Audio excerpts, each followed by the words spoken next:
I wasn't able to see Pelé play,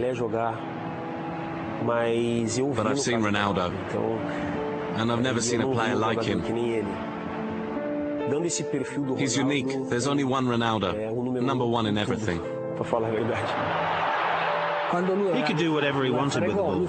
If he decided to score, then he'd score. He had strength and technique, could play anywhere, on any pitch, against any opponent. He was above everyone else.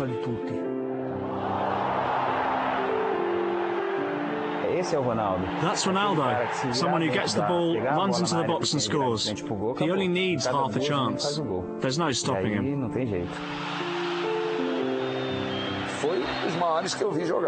He was one of the best players I've ever seen. Truly a phenomenon. If there's anyone who deserves that nickname, the phenomenon, then it's him. He is phenomenal.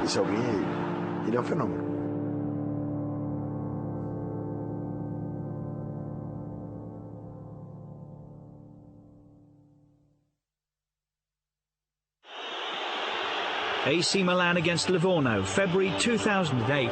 The Rossoneri were on the attack and Brazil legend Ronaldo was the target. The star striker was grounded by a seemingly innocuous challenge, but he'd ruptured ligaments in his left knee, the third such injury of his career. It looked like the end, the latest and perhaps final setback of an injury-ravaged career. But this was Ronaldo. The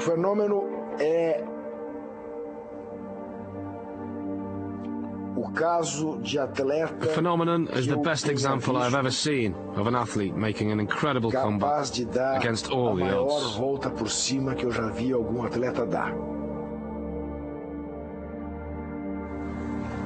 Indeed, only 2 years later, Ronaldo was back in his native Brazil and back doing what he knew best for Sao Paulo club Corinthians.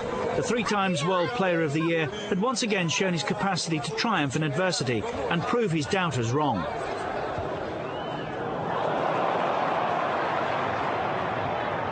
Not for the first time in a glittering 15-year career, Ronaldo was back.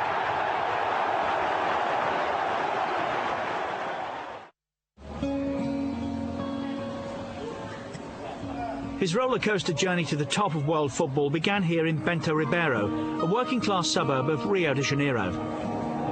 Ronaldo was born here in September 1976 and was rarely seen without a ball at his feet. Era muito levado, muito bagunceiro, terrível. He was very naughty, very playful, terrible. But right from a young age, he loved playing football. Football was already in his blood. Ser jogador. Indoor five-a-side, or futsal as it's known in Brazil, was his first love, and it was here at his local club Valqueire that he first caught the eye. Things only started to happen when he was around 10 or 11, and he started playing up at the Valqueire tennis club. From then on, his star really shone. News of the talented youngster quickly spread. He was soon invited to play for Social Ramos Club, a larger and better organised club in Rio's northern suburbs. Tall, quick and skillful, Ronaldo possessed all the attributes for a potential star. It was lower league side São Cristóvão who gave him his first opportunity in 1991, after Rio's top clubs refused to pay his bus fare for a trial.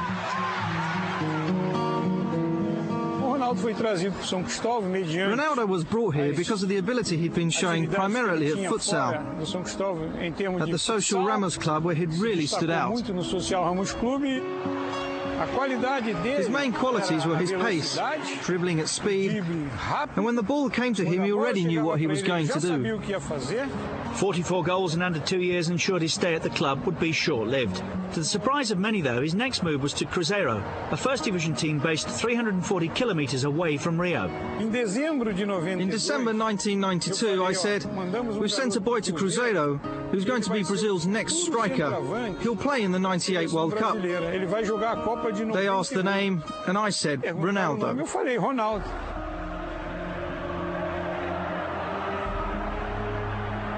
He was signed to play for Cruzeiro's youth team, but it was instantly obvious that Ronaldo had the talent to step up to the senior team.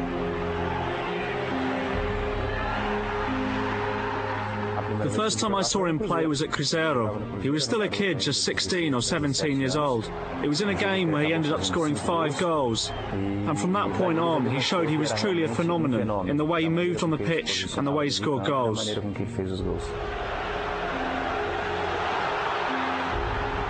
In his only season at Cruzeiro, he averaged almost a goal a game, helping the club win their first Copa do Brasil along the way. Brazil had woken up to a new star.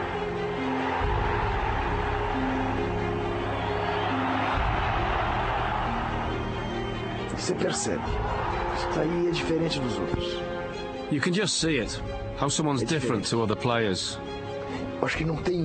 Someone like Kaká doesn't have it. He's a great player, but he doesn't have that streak of genius, something that sets him apart. Ronaldo had it at Cruzeiro. He had it. Ronaldinho tinha no Cruzeiro. Já tinha. At just 17, he was already being compared to the great Pelé. And just as Pelé had been called up to play in the 1958 World Cup at the same age, Ronaldo was included in Brazil's World Cup squad in 1994.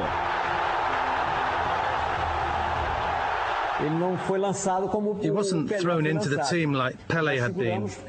We held him back because we had a good team and some good players, so we decided to keep him for later. This missed penalty by Italy's Roberto Baggio gave Brazil their first World Cup victory in 24 years. Despite not playing a game, the experience proved invaluable for Ronaldo. We gave him the chance to see what it was like to be part of a World Cup winning team, even though he didn't play. But he was there to experience the atmosphere, and that was very important for his career. After the World Cup, PSV Eindhoven paid €4.7 million to bring Ronaldo to the Netherlands. The boy from Bento Ribeiro had gone from São Cristóvão's youth team to world champion and European football in under 2 years. I'm very happy to have only played alongside him and not against him. I can guarantee you a lot of players have suffered playing against him. They're still suffering now. I'm just happy to have helped him score, both at PSV and with Brazil.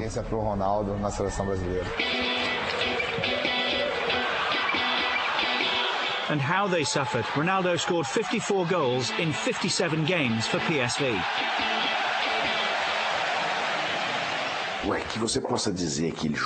The period in which he really played football, and I mean really played, was from the beginning in Cruzeiro through to when he moved to Holland, and then the move from Holland to Spain. After 2 years in Holland, Ronaldo was on the move again. It wasn't a surprise that a club of Barcelona's stature won the race for his signature. But few could have expected what was to come next. This is a guy, of course, who come from Holland. No one knew very much about him. He hadn't cost that much money, and he was just phenomenal. The pure ability of Ronaldo was just something else. I mean, you look at his goal scoring record. He scored 34 goals that year. He was scoring goals on his own, game after game. He was just frighteningly good. It was almost like he was too good for the league. In his one season at the Catalan club, he was the Primera Liga top scorer, helping Barcelona to the Copa del Rey, Supercopa de España and the UEFA Cup Winners' Cup. There's a very famous image of a very, very famous goal that Ronaldo scored away at Compostela for Barcelona, and he picked the ball up on the halfway line, and he had about 4 people. I mean, it was like watching Jonah Lomu play rugby. He had players hanging off his shirt, and he would just run through the middle, throwing them off, stop, go through. I think he went around about 6 or 7 players. Bobby Robson, who was the Barcelona coach at the time, standing on the touchline, just scratching his head as if to say, what on earth have I just seen? What the hell has this guy just done?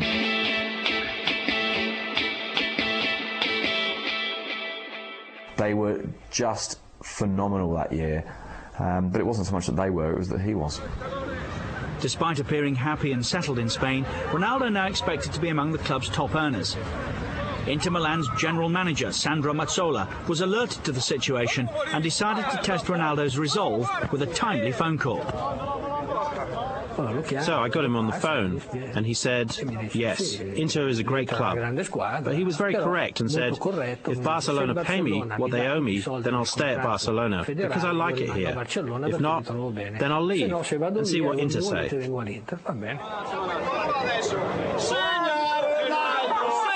When Mazzola got his man, more than 50,000 fans came to the San Siro stadium to greet their new hero.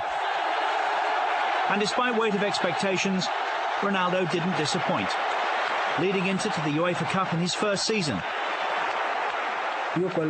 What I saw Ronaldo do in that first year at Inter, well, I've never seen anyone do that before. He did incredible things with the ball, at such speed. Incredible.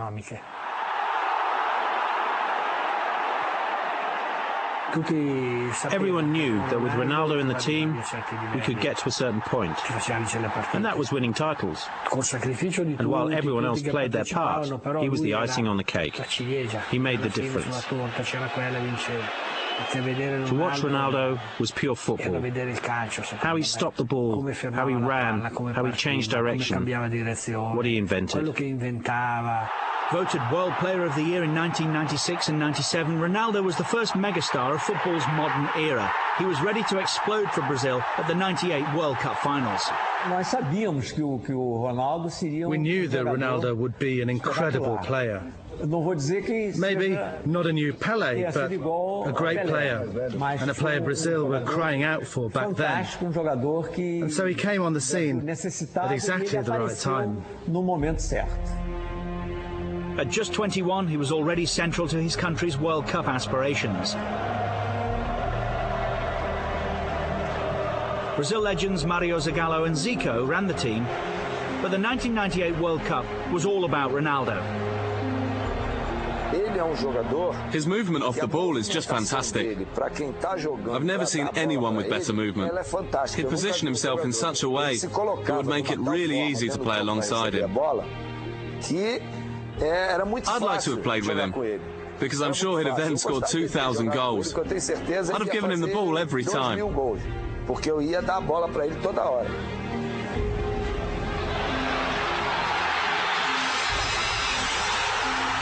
In '98, Ronaldo was in good form, playing well in all the games. He played with a lot of desire, wanted to show that he could become one of the most important players in Brazilian football. Because before Ronaldo, there had been so many great Brazilian strikers. He knew this was his moment. He could really explode onto the scene.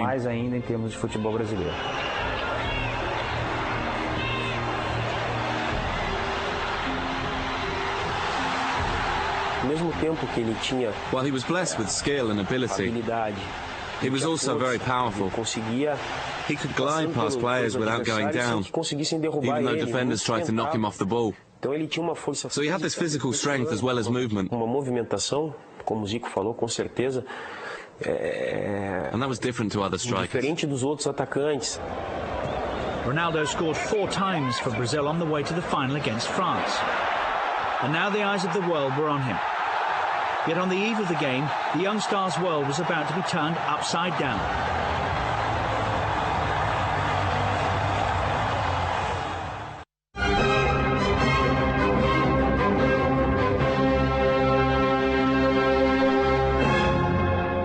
Acordei 5 horas. I woke up at 5, and when I left my room and met the press officer, he said to me, "Have you heard what's happened to Ronaldo?" I said, "No." And he told me that he'd had a fit, so for me, he was out of the game. Quer dizer, está fora do jogo.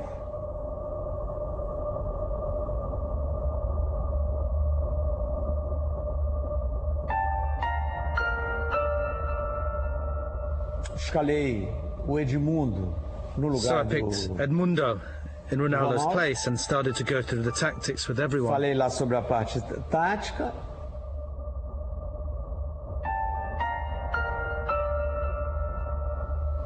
Entramos dentro do ônibus. We got on the bus in silence. Todo mundo em silêncio. No one was singing.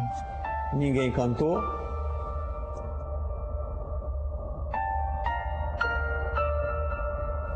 Fomos pro vestiário. We went to the dressing room and the players began to prepare for the game, change and stretch. When Suddenly, who comes in? Quando Ronaldo. chega o Ronaldo. Ele falou assim: Zagallo, não me tira dessa. He said to me, Zagallo, Eu não estou sentindo nada. don't take this away from me. I'm Senti há fine. 7 It horas happened atrás. 7 hours ago, but I'm fine now. Agora eu não The estou tests gave me the sentindo. all clear. Os exames deram I want to play. 100%. E eu quero jogar. Ronaldo, você sabe o que você está I said, falando? Ronaldo, you don't know what you're saying. Zagallo, And he said, eu sou Zagallo, criança. I'm not a Se kid. tivesse alguma coisa, eu If falaria something was pra wrong with você. me, I tell you. And so what happened? E aí o I que said, aconteceu? right, De boa, you're in então the você team. está You're playing. escalado. Você vai jogar. French playmaker Zinedine Zidane scored twice in a comfortable 3-0 win for the hosts. Ronaldo was a far cry from the striker who tormented defences over the previous 5 years. Brazil was simply lost without his inspiration. France beat us, and deservedly so. But I think our main concern was with Ronaldo, the man, our friend. And Brazil didn't have a 100% fit Ronaldo playing for them, so that really affected the team. Yet Ronaldo's nightmare was only just beginning. Back at Inter, his goal-scoring remained prolific. But in November '99, he tore ligaments in his right knee, before tearing them again in April 2000. He was given only a 50% chance of playing football again. The real Ronaldo never came back. Obviously, he was still a great player, and still so inventive, but he wasn't the same. A shame. Such a shame. Awful that he was destroyed in that way. Ronaldo refused to give in, however. After a strict rehabilitation programme and almost 2 years out of the game, he returned to action in September 2001. But the rest of his season was hampered by injury, and few expected him to be a force for Brazil in the 2002 World Cup. Ronaldo, though, was determined to erase those painful memories from 4 years ago in Paris. We spent at least a month training before that World Cup, and he really threw himself into it. He prepared so well, with all the exercises he did to help his knee. Any doubts that he lacked the fitness to cope at the top level once again were immediately dispelled in Brazil's opening games, and his growing self-belief was infectious. Imagine having a player who's always making those runs with such good movement and such ability. Then it makes your life in midfield so much easier. You know you can pass him any old ball and he'll finish it off. His explosive pace and speed off the mark may not have been the same, but his eye for a goal and intelligence of movement remained undiminished.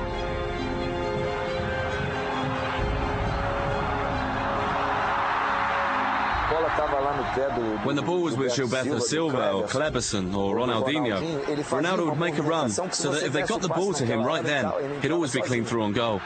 I'd be shouting at the TV for them to pass him the ball. As Brazil progressed through the tournament, Ronaldo decided to celebrate his return to form with a change of style as well. Yeah, that's just one of his crazy little things. He told us, I'm going to get my hair cut and you'll see how cool I look. And so the next day he turns up with that hairstyle looking like a nutter. We couldn't believe it. We were saying, are you mad? How can you leave your hair like that? The haircut obviously made a difference. A typical Ronaldo strike was enough to see off Turkey by a single goal in the semi-final. All eyes were on Brazil's number 9 as he prepared to face Germany in the final.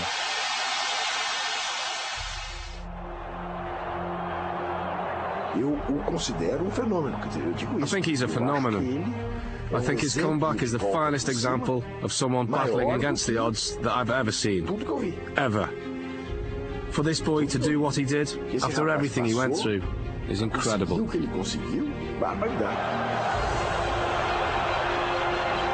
This time the world saw the real Ronaldo. Disregarded and written off at the age of 25, he'd answered his critics in the most emphatic of ways. He scored both Brazilian goals in a 2-0 win, ending the tournament as top scorer with 8. The disappointments of the previous 4 years could now be banished to history.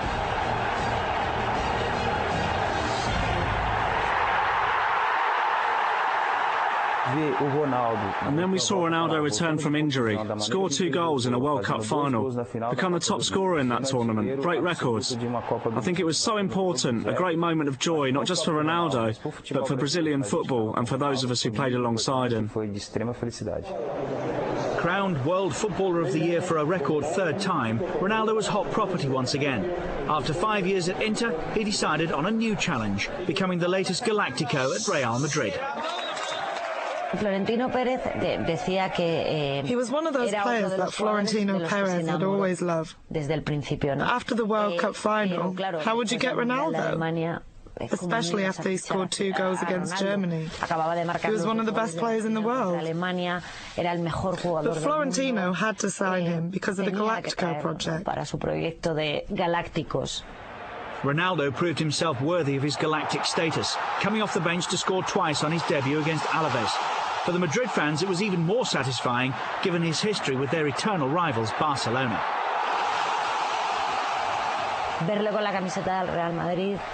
To see him in a Real Madrid shirt was twice the thrill, and obviously a huge statement.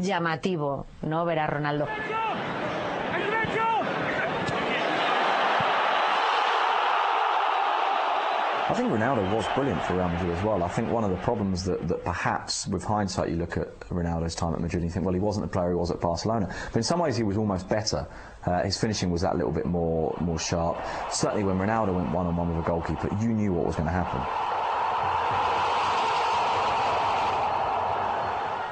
His peak had gone as such, which was sad really, because of his, I think he just had too many knee injuries, so he was excellent when I was there, so God knows what he was like when he was at Barcelona. In 127 games for Real, Ronaldo scored 83 times. He'll perhaps be best remembered, though, at the Madrid club for his role in the destruction of Manchester United in a Champions League quarter-final at Old Trafford. The fact that he scored a hat-trick away at Old Trafford in a huge game, I think, probably was the pinnacle of his career at Madrid. It wasn't like brilliant play from us carving the opposition open, it was down to him.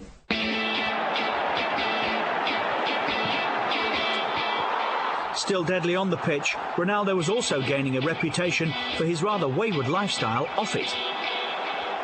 The biggest compliment you could give him really was that everybody loves him. Everybody's got, you know, nice words to say. I didn't know one person who disliked him. There was a real sense with Ronaldo that while he clearly liked to party, I mean, he very famously took the entire squad to Paris for a marriage that never was on Valentine's Day one year, and there was a real sense that kind of derailed the team. Very famously, again, he had I think it was his 29th birthday party, and the press were outside his house literally watching coach loads of girls turn up and all his teammates turn up, and there was a big sort of song and dance about it. But he was scoring goals. Some players, Raul amongst them, kind of disliked his attitude towards training, but it was impossible to not like him as a man. There was a definite charm about it. And for as long as he was impossibly brilliant, it wasn't really held against him. But his off-field antics were beginning to catch up with him. In 2006, Ronaldo played in his 4th World Cup finals. But while he was as clinical as ever in front of goal, he was out of shape and lacking in pace. I think sometimes Ronaldo believed he didn't need to work as hard as the rest of us. He thought that maybe he could do in 2 days training what it took others to learn in 10 days. And usually he could. His goal against Ghana in the last 16 was his 15th in all World Cups, surpassing the record held by Gerd Müller for more than 20 years. But both Brazil and Ronaldo were no longer the force of old. I think it was overconfidence. Everyone thought it was already won. That's what the press thought in Brazil and the rest of the world. What the directors and every Brazilian thought. Because we had the magic quartet, it would simply be Brazil against the rest. And that's not how it works. Brazil succumbed to a 1-0 defeat to France in the quarter-finals. After 97 games and 62 goals, it would be his last international appearance. Only Pelé has scored more in a Brazil shirt. Though in many quarters, Ronaldo was held to blame for Brazil's early exit. I think the criticism he's had during his career is only normal. He's had to live with it on a daily basis because he's Ronaldo. He has to live with that commotion.